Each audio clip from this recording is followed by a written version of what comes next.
ஸ்ரீ மாத்திரை நமக.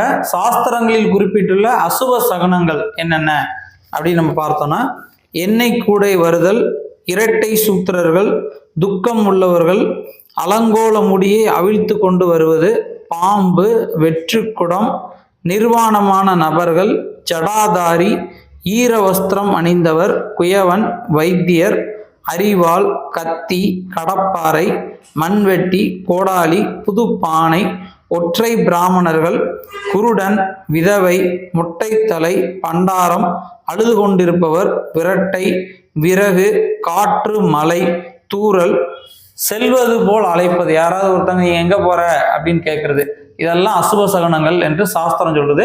அந்த மாதிரி வந்தால் நம்ம விநாயகரை வணங்கினோம்னா இந்த அசுப சகுனங்கள்ல இருந்து நம்ம விடுபட முடியும். இந்த வீடியோ உங்களுக்கு பிடிச்சிருந்தா மறக்காம லைக் பண்ணுங்க. நன்றி.